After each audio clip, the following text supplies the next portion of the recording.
In 1959, John Freeman's guest on Face to Face was the outstanding mathematician and philosopher Bertrand Russell, then within 2 months of his 87th birthday. But far from being a frail old gentleman, he appeared before the camera as spry, mischievous and articulate as the public had ever known him throughout a long career as a campaigner in various causes at odds with the establishment.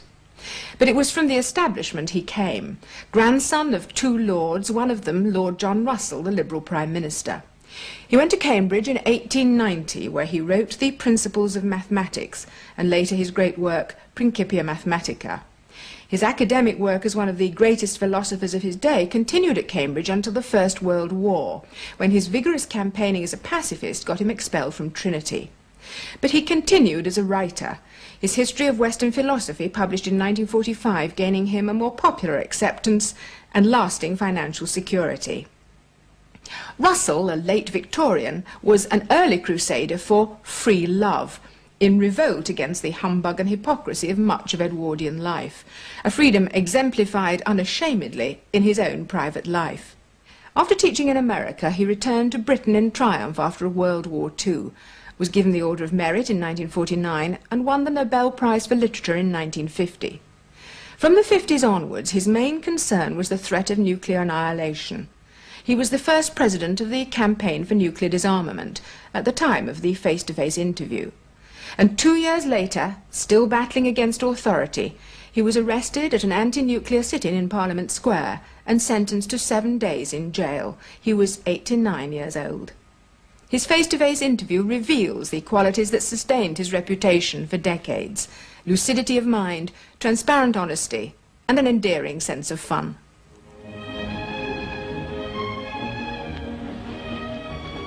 By the death of the 3rd Earl Russell, or Bertrand Russell as he preferred to call himself, at the age of 90, a link with a very distant past is severed. His grandfather, Lord John Russell, the Victorian Prime Minister, visited Napoleon in Elba. His maternal grandmother was a friend of the young Pretender's widow. In his youth, he did work of importance in mathematical logic, but his eccentric attitude during the First World War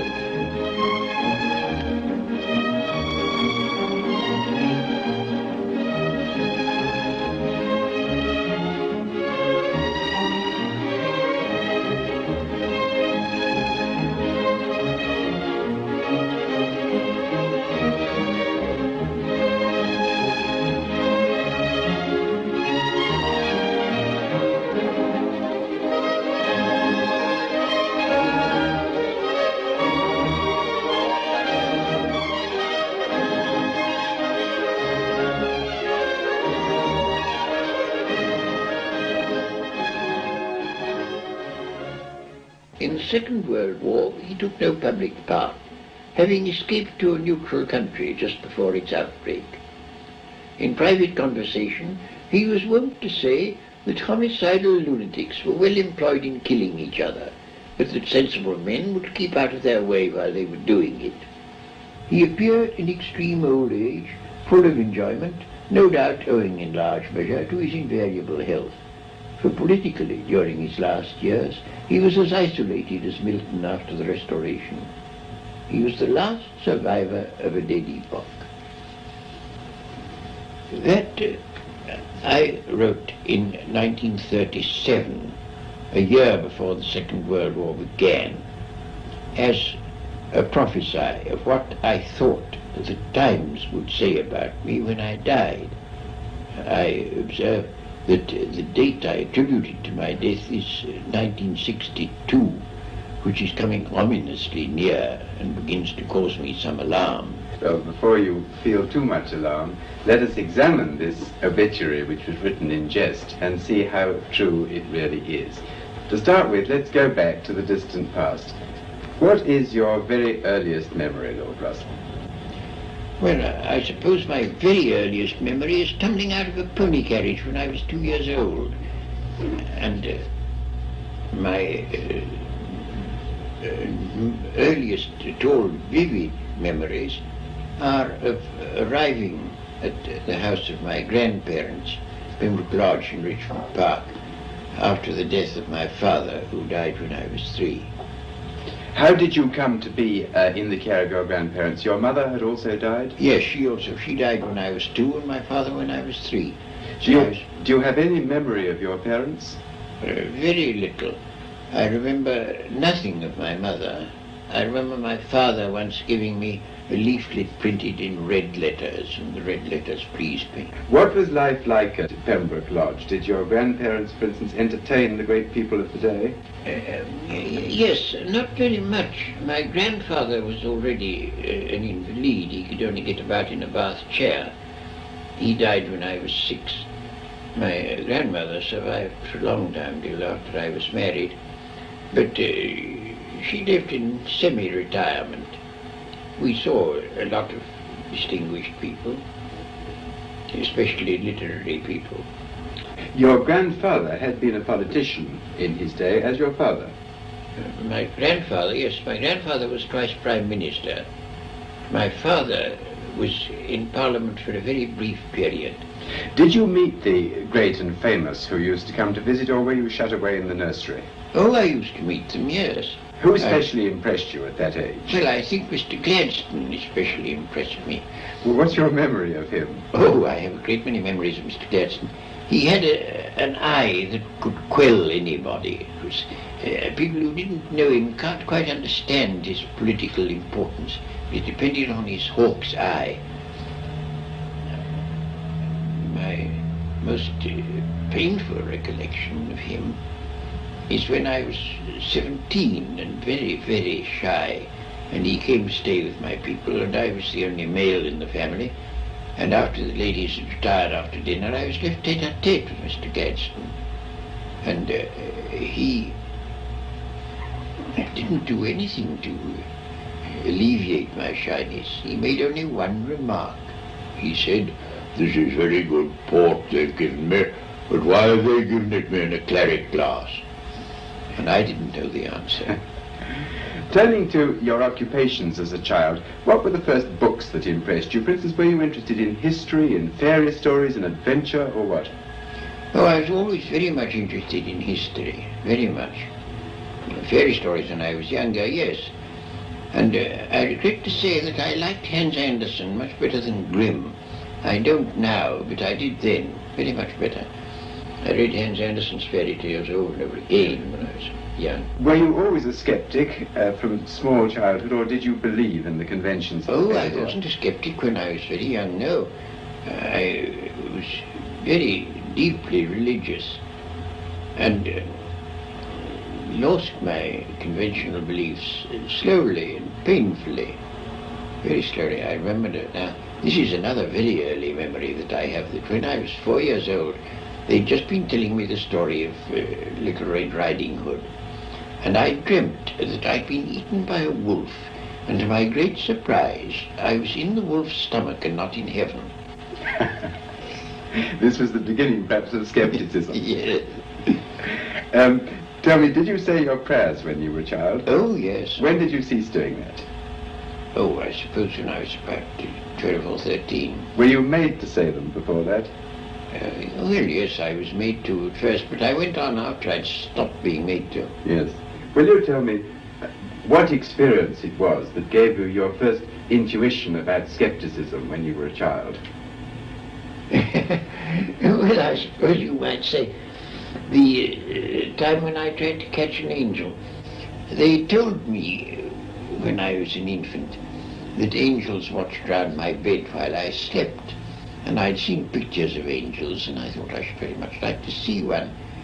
But I supposed that the moment I opened my eyes, they fled away.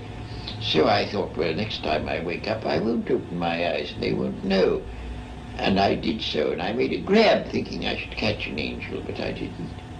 Do you think now, looking back, that there's any really unfortunate legacy that you carried out of your childhood? I do. I mean, the sort of family attitude, certainly on matters of sex, was morbidly puritanical. Well, did you then in fact have a feeling of guilt about sex? No, well, I don't know. I don't think I had much occasion to, no. Well, now, let's turn to your schooling. What sort of learning at that age? Did you, for instance, study the classics? Well, to a certain degree, I was never fond of the classics. I mean, mathematics was what I liked. My first lesson in mathematics I had from my brother, who started me on Euclid. And I thought it was the most lovely stuff I'd ever seen in my life. I didn't know there was anything so nice in the world. Can you remember and tell us about that first lesson? Yes, I remember it very well. But I remember that it was a disappointment because he said, now we start with axioms. And I said, what are they? And he said, oh, they're things you've got to admit, although we can't prove them. So I said, why should I admit them if you can't prove them? And he said, well, if you won't, we can't go on. And I wanted to see how it went on, so I admitted them pro tem. Now, what was it that first provided you with the incentive to become a mathematician? I liked it, well, for a number of reasons. In the first place, the sheer pleasure, which was the sort that people get from music or from poetry, it delighted me. Then, apart from that, I thought that mathematics was the key to understanding the universe. And I found all sorts of everyday things explained by means of mathematics. Have you found on the whole in your own life that the pursuit of either mathematics or philosophy has given you some sort of substitute for religious emotion? Yes, it certainly did. I mean, until I was about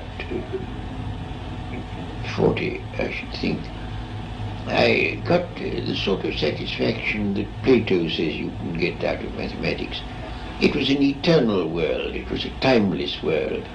It was a world where there was a possibility of a certain kind of perfection.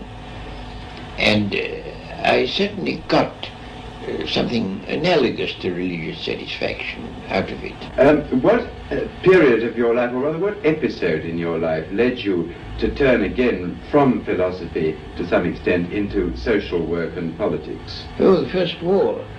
The First War made me think it just won't do to live in an ivory tower. This world is too bad, we must notice it. Were you a moral pacifist, or was it merely that the war seemed to you to be inexpedient and unnecessary?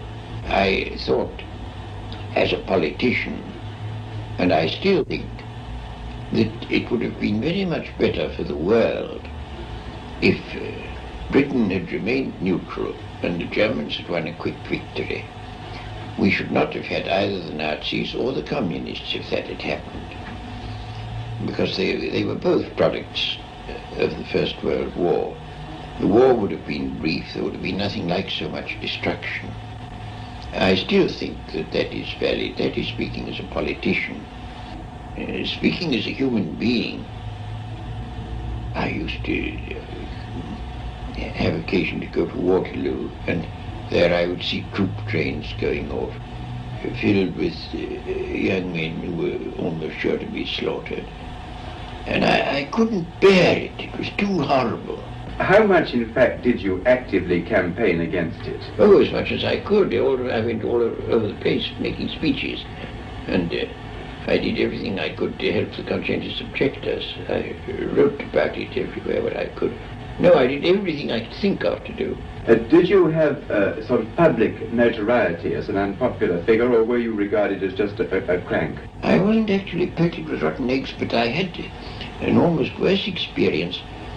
I was at a meeting of pacifists at the Circuit Brotherhood Church, and it was stormed by a mixture of colonial troops and drunken viragos. The drunken viragos came in bearing boards full of rusty nails with which they clamped everybody on the head, and the colonial soldiers looked on and applauded them, and the police looked on and did nothing. And women had all their clothes torn off their backs and were badly mauled and so forth and so on. And the viragos and the rusty nails were just about to attack me, and I didn't quite know what one did about this, when somebody went up to the police and said, look, you really ought to stop these women, you know, he's a distinguished writer. Oh, said the police. Yes, there is. Well-known philosopher. Oh, said the police. he's a brother of an earl. And then the police rushed and saved me. Was this the time that you went to prison, or was that No, later? It was earlier. Well, what exactly did you go to prison for? For writing an article which I was convicted on the ground that this article was intended and likely to cause bad relations between England and the United States, because I pointed out how United States troops were used as strikebreakers, and it was thought I oughtn't to have done that. Did you plead guilty to the charge? Oh no, I didn't. I said, it's nonsense. If you really think that the United States is going to alter its policy because of an obscure article in a little sheet that nobody reads. Were you tried by a jury or by a magistrate? By a magistrate. In London? In London. And he said this was the most despicable crime. And what did he sentence you to? He sentenced me to 6 months. And originally it was 6 months as an ordinary criminal. And then on appeal it was altered to 6 months in the first division. Which meant more lenient treatment? Oh, very much. It's a profound difference. Now, I have heard it said that at that stage your family were able to pull strings, which gave you treatment quite different even from that of normal First Division prisoners. Is that true? I should think it's very likely. My brother knew everybody concerned, and when the Home Secretary wasn't being very obliging, my brother went and see him. Oh, he was my fag at Winchester, so he did. Now, at the time of your own trial and imprisonment, do you think, looking back, that Trinity College behaved either wisely or justly in depriving you of your fellowship? No, certainly not, especially as they did it while the case was sub judice. All the younger fellows had gone to the war, and the government of the college was left to the old boys, and the old boys felt we must do our bit. We can't fight, we're too old. And their bit was to get rid of me. Now, something very similar to that, of course, happened in the Second World War, when your appointment at the College of the City of New York was terminated. What actually did happen in the Second World War? Oh, in the Second World War I was completely patriotic. I supported the war, and I was entirely orthodox in my views about that. Nevertheless, you were thrown out of another college at the same age. But that was for quite different reasons. That was on the ground of my views about marriage and morals. That was a Roman Catholic business. There was a woman who was intending to send her daughter to the College of the City of New York, where her daughter was not going to study mathematical logic, which was the subject I was going to teach. But nevertheless, this woman professed to be afraid that I should rape her daughter or corrupt her in some way by my mere presence in other classrooms in the same university. And on that ground, she brought an action that I should be deprived of my position. And she accused me of being lewd, lecherous, lascivious, obscene, and aphrodisiac. And all these charges were upheld by the judge in the court, and the judge said that he would therefore annul this appointment. And did she bring any evidence to justify these charges? Yes, oh yes. It was proved that I had said that an infant under 6 months old, if seen touching his parts, should not be slapped. That was the chief evidence. What happened to you when you lost your job in New York? Were you, for instance, did you have another job to go to in America? Well, I didn't know I should have. I was completely ostracized. No newspaper would print a word I wrote. No magazine would print a word. No hall would allow me to lecture in it. So that I was cut off from all my means of livelihood. And I couldn't get any money out of England at that time because of currency regulations. And so I was expecting to starve. I had 3 children whom I was educating, 2 of them at the university, 1 younger. And I expected we should all suffer very badly, and we should have done, but for a certain man called Dr. Barnes, who came to my rescue and gave me a job. As a result of that alarming experience, have you felt any permanent resentment against the Americans? Oh, no, none whatever. I think, after all, my father, when he stood for Parliament in a rural constituency in 1868, suffered in exactly the same way, for exactly the same causes. And I allowed myself to reflect that urban New York in 1940 was exactly at the same point in the road towards enlightenment as rural England in 1868. But having made that remark, I felt no further resentment. Do you ever now, in old age, encounter these explosions of anger? Oh, yes.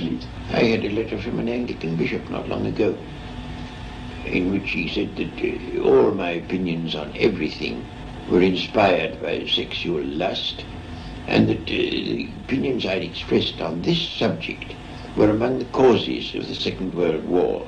Do you think that on the whole the fanatics in the world are more useful or more dangerous than the skeptics?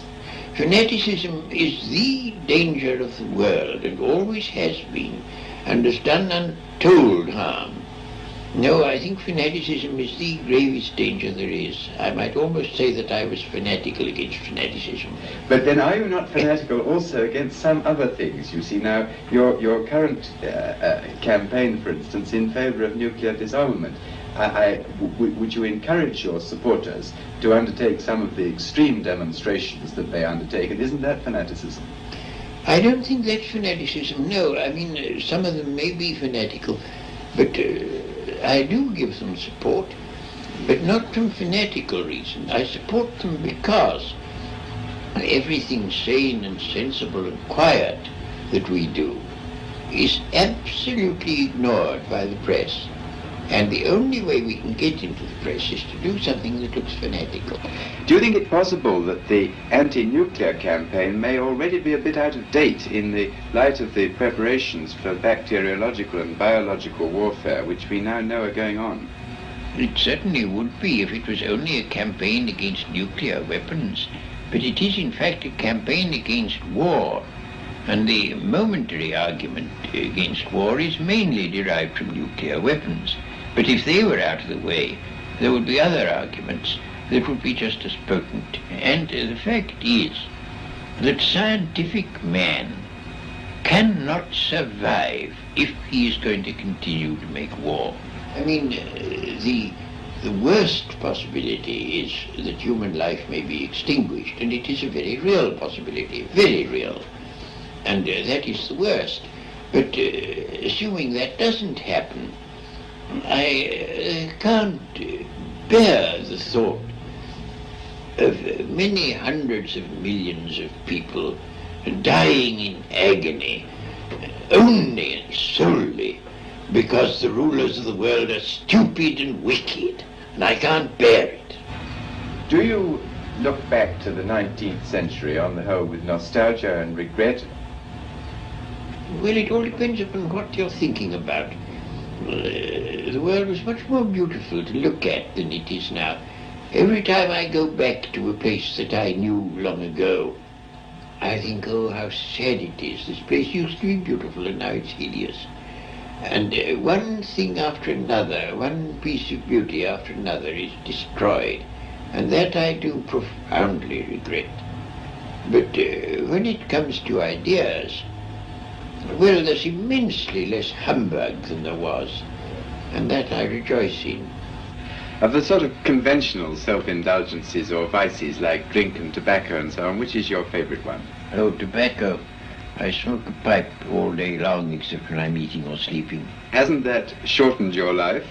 Well, they used to say it would when I first took to it, but I took to it some 70 years ago, so it doesn't seem to have had a very great effect so far. In fact, you know, on one occasion it saved my life. I was in an airplane, and a man was getting a seat for me, and I said, get me a seat in the smoking part, so if I can't smoke I shall die. And sure enough, there was an accident, a bad accident, and all the people in the non-smoking part of the plane were drowned. And the people in the smoking part jumped into the Norwegian fjord where we landed and were saved, so that I owe my life to smoking. Did you have to swim to save your life? Oh yes, we all had to. And did you think great thoughts about death and survival when you were actually swimming? No, I was rung up by a journalist in Copenhagen, and he said, what did you think while you were swimming in the fjord? So I said, I thought the water was cold. And he said, did you not think about mysticism and logic? And I said, no, and rang off. Did all this happen a great many years ago? Not a great many, I think it was about 1949, as far as I can remember. When you were in your late 70s? Yes. Have you, in your 87th year, any unfulfilled ambitions? Oh, well, of course, there are all sorts of things I should like to have written and haven't written yet.